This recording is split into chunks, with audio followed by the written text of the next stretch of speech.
El que de tantas reuniones tiene ya no sabe ni dónde está parado es el coordinador de los senadores de Morena, Ricardo Monreal.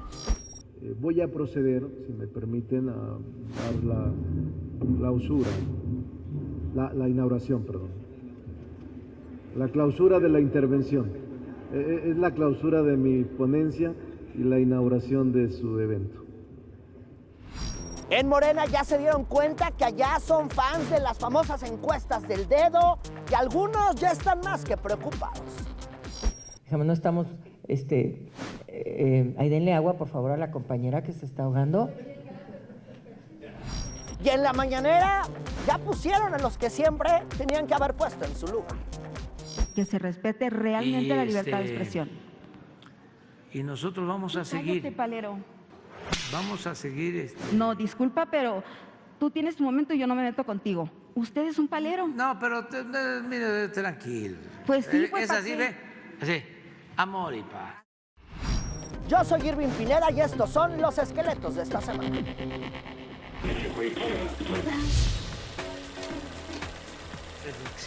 Fin de semana violento en México. Lamentablemente se reportaron al menos 187 homicidios dolosos solo el fin de semana. Hay que decir que al corte del 24 de julio se han reportado al menos 1,816 homicidios. Vamos a revisar cuáles son los estados donde se está repuntando o donde están cometiéndose el mayor número de delitos. Ahí tenemos la imagen. Guanajuato con 222, Estado de México con 170, Michoacán con 146, Baja California con 131 y Jalisco con 119. Ahí lo veíamos, Jalisco con 119. Hay que decir, todavía no es el corte final del mes de julio. Ya que estamos hablando de violencia, hay que hablar de Rafael Caro Quintero. Estados Unidos ya pidió ese proceso para que México pueda enviar a Rafael Caro Quintero. Como tal, ya se está descongelando. Está acusado de lavado de dinero, de homicidio y de tráfico de estupefacientes. El canciller Marcelo Ebrard habló del tema. Bueno, la solicitud de extradición se presenta en la Fiscalía General de la República y después no la turnan. Yo ya tengo una, que pues ya tiene tiempo. Me imagino que va a haber otras. Ebrard sostuvo una llamada en días pasados con el fiscal de Estados Unidos, Merrick Garland, donde habló de este operativo para detener a Rafael Caro Quintero. Sí, operativo donde fallecieron al menos 14 marinos que iban a arropar a quienes ya habían detenido al capo de capos. Hay que decir que en esa llamada Ebrard dijo que hay voluntad del gobierno mexicano de enviar a Caro Quintero a la Unión Americana.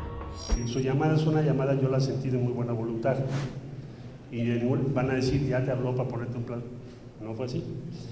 Hay plazos legales que tenemos que cumplir. Nosotros no podemos arbitrariamente decir, esto se resuelve tal día, pues no, tenemos que cumplir. ¿Qué es lo importante? La disposición del gobierno de México de proceder a la extradición. Ya veremos qué ocurre con la lluvia de amparos que ha gestionado Rafael Caro Quintero, porque él quiere salir de la cárcel y está pretendiendo evitar llegar a Estados Unidos. No quiere enfrentar a la justicia de ese país. En 1985 fue la primera vez que fue detenido Rafael Caro Quintero. Ocurrió allá en Costa Rica. Rafael Caro Quintero tenía una novia que se llamaba Sara Cosío, una mujer de alto poder adquisitivo que vivía allá en Jalisco, hija de César Cosío, quien fuera el titular de educación de Jalisco. Hay que platicar que Sara Cosío le llama a su familia en 1985 para decirle que no estaba secuestrada, sino que estaba con Rafael Caro Quintero, y esa llamada que sostiene con su familia es clave para poder detener a Rafael Caro Quintero. En 1985 las cosas así se contaban en Imevisión. Sara Cosío, quien fue secuestrada por el narcotraficante, fue interrogada y unas cuantas horas después abandonaba el lugar. Hoy está al lado de su familia. La joven se niega a hacer acusaciones en contra de Rafael Caro Quintero. Solo pide la dejen en paz. He declarado todo cuanto sé. Por esta joven de la que Rafael Caro Quintero estaba profundamente enamorado, se capturó al narcotraficante. ¿Qué imágenes del archivo histórico ya de Televisión Azteca? El que no andaba muerto, sino andaba de parranda y hasta en Miami, es Uriel quien nos cuenta qué es lo que será noticia. Adelante. Gracias, Irving. Me da muchísimo gusto saludarte. Vamos con lo que es noticia aquí en nuestro país. Las autoridades que investigan el asesinato de los 2 sacerdotes jesuitas allá en Cerocagui, Chihuahua, han informado que ya identificaron al asesino. Se trata de José Noriel Portillo. Lo apodan El Chueco y presuntamente controlaba la venta de cervezas en la Sierra Tarahumara. En tanto, Luz Aurora, la hermana de Luz Raquel, la mujer que fue asesinada y quemada viva allá en Jalisco, pidió que la ONU Mujeres intervenga e investigue este caso. Será este 30 de julio cuando el canciller Marcelo Ebrard sostenga una reunión binacional allá en Ciudad Juárez, Chihuahua. Estarán, por supuesto, presentes autoridades de México y Estados Unidos. Y atentos, contribuyentes, porque el próximo lunes el SAT regresará a sus actividades ya presenciales después de haber tomado unas vacaciones la semana pasada. Listo, Irving, te mando un fuerte abrazo y un saludo. Les recuerdo que estamos interactuando a través de redes sociales, @UrielEstradaTV, Facebook, Twitter e Instagram, y los espero 8:30 de la noche con todas las noticias de México y el mundo en A Más. Abrazo, Irving. Te vemos al ratito en la tele. Emergencia internacional, emergencia de salud pública internacional, es la viruela del mono. Fue lo que declaró el pasado sábado la Organización Mundial de la Salud. He decidido que el brote mundial de viruela del mono representa una emergencia de salud pública de interés internacional. La evaluación de la OMS es que el riesgo de viruela símica es moderado a nivel mundial y en todas las regiones, excepto en la región europea, donde evaluamos que el riesgo es alto. Con esta declaratoria que emitió la OMS, ahora los países deben de tener derechos y obligaciones para contener la epidemia. En tanto que la Casa Blanca confió en que en breve se pueda eliminar la viruela del mono. ¿Por qué? Porque ha comprado 800,000 vacunas que compró Dinamarca y tratamientos para combatir a este virus. En Estados Unidos, las autoridades en las últimas horas han reportado que el centro de la pandemia es Nueva York, de acuerdo con la información que tiene el gobierno de los Estados Unidos. En México, ¿cómo está la situación? La viruela del mono llegó a México desde el pasado 28 de mayo, aunque el gobierno federal descarta que el virus se propague rápidamente y en amplio volumen. En 11 estados se han reportado 60 casos, aunque la mayoría se localiza en Ciudad de México y Jalisco. De los 60 enfermos, solo 5 requirieron hospitalización. En tanto que el gobierno federal habilitó el portal viruela.salud.gov.mx para conocer detalles de esta enfermedad, y en redes sociales los médicos han hecho lo suyo. Hay que recordar que esta es una enfermedad que es endémica en África, es decir, los casos siempre están presentes en África. Ya han señalado que la enfermedad en humanos data de 1970. Esto se tiene registrado hacia el año de 1970, por ahí, en los 70s. El primer caso fue un bebecito lactante, el cual presentó los síntomas de la viruela de mono. Y bueno, se llevó a revisar, se descubrió esta situación y todo, y se supo que la familia había consumido carne de mono, que obviamente estaba infectado, y este bebé se enfermó. ¿Por qué no se habían enfermado los demás? Porque parece ser que los familiares ya tenían la vacuna de la viruela. Irving Pineda, Fuerza Informativa Azteca. Ya cuando estamos en el consultorio del doctor Lavariega, del médico de cabecera de esqueletos, es porque está pasando algo. ¿Cómo estás, Manuel? Un gusto saludarte, Irving, con mucho gusto. Oye, a ver, ayúdanos a entender un poco. ¿Qué dijo la Organización Mundial de la Salud? Ya lo estábamos platicando aquí en torno a lo que tiene que ver con la viruela del mono. La Organización Mundial de la Salud lo que dijo fue: vamos a levantar una alerta máxima mundial por el número de casos que se están reportando, que se están presentando.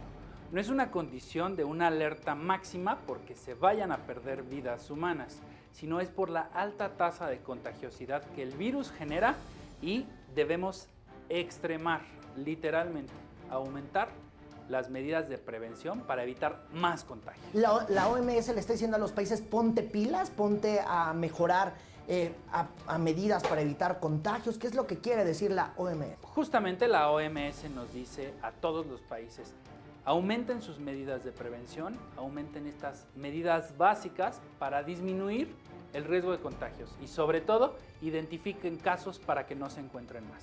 Ahora, ¿qué es la viruela del mono? La viruela del mono es una enfermedad viral que genera una condición de presentación clínica de ronchas en la piel. Es una enfermedad exantemática, es decir, Las ronchas tienen un periodo evolutivo, primero aparecen como una manchita roja, evolucionan a una pequeña elevación y posteriormente hacen como una úlcera. Médicamente les decimos pústula. Esta pústula tiene líquido blanquecino, como si fuera un barrito, vamos a decirlo en términos generales, y ese liquidito es contagioso. Entonces, es ahí en donde se generan estas medidas de prevención y de precaución para que la ropa del enfermo que tiene este tipo de lesiones de alguna manera se lave con agua y con jabón común y corriente para evitar mayores contagios, ya que este es uno de los mecanismos de transmisión. ¿Es dolorosa? No es dolorosa, puede llegar a generar comezón, puede llegar a generar este malestar en la piel, pero además se acompaña de otro cuadro clínico, la fiebre, el dolor muscular, el dolor de cabeza, esta sensación como de cuerpo cortado, que estos síntomas son los que podrían impactar en la calidad de vida de las personas. Oye, dime algo, ¿qué secuelas quedan después de alguien que se contagió de la viruela del mono? En realidad es poco probable que se generen secuelas, de hecho el índice de letalidad de la enfermedad es muy bajo. De los 17,000 casos que tenemos reportados a nivel mundial, solo 5 lamentablemente han perdido la vida. Es una enfermedad que se autolimita en 4 semanas, es decir, cursa con este periodo evolutivo que te platiqué, tiene un cuadro clínico que ya comentamos y prácticamente después de 4 semanas los síntomas desaparecen. Ahora, me parece que esto no va a ser lo mismo que la epidemia por COVID-19 por SARS-CoV-2. Número uno, porque el SARS-CoV-2 pues te contagias literalmente con aerosoles, entonces ni modo que uno deje de hablar, ¿no? Pareciera. Pero la viruela del mono es diferente. Me parece que si lo comparamos con el virus SARS-CoV-2, Manuel, se contagia, pues es más complicado contagiarte. ¿Estoy en lo cierto? Veme corrigiendo. Tienes algo de razón, eso es importante decirlo. ¿Por qué? Porque si bien el SARS-CoV-2 era completamente respiratorio, este virus, la viruela del mono, la viruela símica, tiene un comportamiento diferente. Sí es importante puntualizar que por las secreciones que un paciente positivo que está en su periodo agudo, en su fase aguda, con la tos, con los estornudos o con estas pequeñas gotículas de saliva o de secreciones respiratorias que pudiera generar, puede contagiar a otra persona. Pero aquí se agrega una forma de transmisión diferente, que son estos fomites o utensilios, la ropa del enfermo convaleciente, los platos, los vasos, las cucharas, los tenedores, todo este tipo de utensilios que utiliza el paciente agudo podría ser un riesgo para poder contagiar a otra persona. Ok, entonces a tener precaución, es decir, a seguir usando el cloro que se usaba en la primera parte de la epidemia de COVID-19. No tanto el cloro, con que se lave la ropa con jabón común y corriente, normalito, y agua tibia es suficiente. Estaba leyendo que el riesgo de las toallas en los hoteles, alguien decía hace rato en redes sociales, cuiden las toallas, ¿no? Cada que vayan a un hotel. La toalla sí puede ser un fomite para contagiar, pero si se lava de manera correcta, no habrá ninguna condición de riesgo. Es ahí en donde la alerta máxima que emitió la OMS se enfoca a este tipo de medidas. Como bien comentas también, tenemos que seguir utilizando cubrebocas, tenemos que seguir lavándonos las manos. Si no tenemos acceso a un baño para poder lavarnos las manos, utilizar alcohol en gel, evitar lugares que se encuentren con una gran concentración de personas, ventilar los espacios que tenemos y sobre todo estar atento a síntomas. Si se presenta dolor de cabeza, fiebre, dolor muscular, dolor articular, de inmediato hay que acudir con el médico. Perfecto. Manuel, yo te aprecio en verdad estos minutos, te aprecio que hayas estado aquí en Esqueletos y la verdad me queda la conclusión, esto no va a ser lo mismo que el COVID-19. Tienes toda la razón, no va a ser lo mismo que COVID-19, sí vamos a tener más casos hacia los próximos días, pero el secreto está en las medidas de prevención que tomemos de manera individual en nuestra familia y en nuestro círculo social. Claro que sí, un gusto que estés aquí, Manuel. Bueno, estoy en el consultorio, pero vámonos ahora sí a temas más importantes de política. Este fin de semana Morena va a elegir a las piezas clave para cambiar o modificar los documentos básicos de este partido. 1,500 hombres, 1,500 mujeres serán los congresistas de Morena. Se van a elegir pues por voto abierto, la gente va a poder ir a votar y entonces ya veremos en qué acaba esto. Hay que decir que hay figuras importantísimas en esta lista. Está el titular de Gobernación, Adán Augusto López, que quiere ser pues pieza clave de Morena, de estos decididores de Morena. También está por allá Carlos Manuel, que es el gobernador de Tabasco. Hemos visto en la lista diputados, hijos de senadores, hijos de políticos, pues todos quieren estar ahí. Y obviamente que esto es importantísimo de cara a lo que va a ocurrir el siguiente año, donde se elegirá al candidato presidencial de ese partido. El próximo sábado y domingo 30 y 31 de julio, en donde pues elegiremos a las nuevas personas que representarán a los órganos directivos de nuestro movimiento. ¿Qué es lo que se va a hacer? Vamos a elegir este fin de semana a 10 personas por Distrito Federal Electoral, 5 hombres, 5 mujeres, para que puedan ser los representantes de cada distrito con, digamos, como está establecido en los estatutos, con 4 funciones que tendrán. En primer lugar, consejeros y consejeras distritales. En segundo lugar, congresistas estatales. En tercer lugar, consejeros estatales. Y finalmente, como congresistas nacionales que participarán el sábado 17 y domingo 18 de septiembre en nuestro tercer Consejo Nacional Ordinario. Se calienta el proceso para elegir al candidato presidencial de Morena. Un bloque de diputados, de senadores y legisladores locales de Morena pidió al partido político que se ponga pilas y que tenga piso parejo y que ponga reglas claras en la encuesta. No quieren que la encuesta para elegir al candidato presidencial de Morena se aplique en el departamento de encuestas de ese partido. Piden empresas especializadas, están estudiando si hay dinero, si los recursos públicos, los recursos gubernamentales se están metiendo para favorecer a un candidato. Pero no han visto algún funcionario que esté metiendo de más las manos en el proceso, porque ustedes mencionan, pues no hay piso parejo. Vamos a entregar esta documentación. Si en esa documentación viniera alguna información con relación a algún funcionario público, también lo haremos saber. No hay dados cargados, no hay cartas marcadas, no va a haber señal. La señal la va a dar la gente. Y es muy sencillo.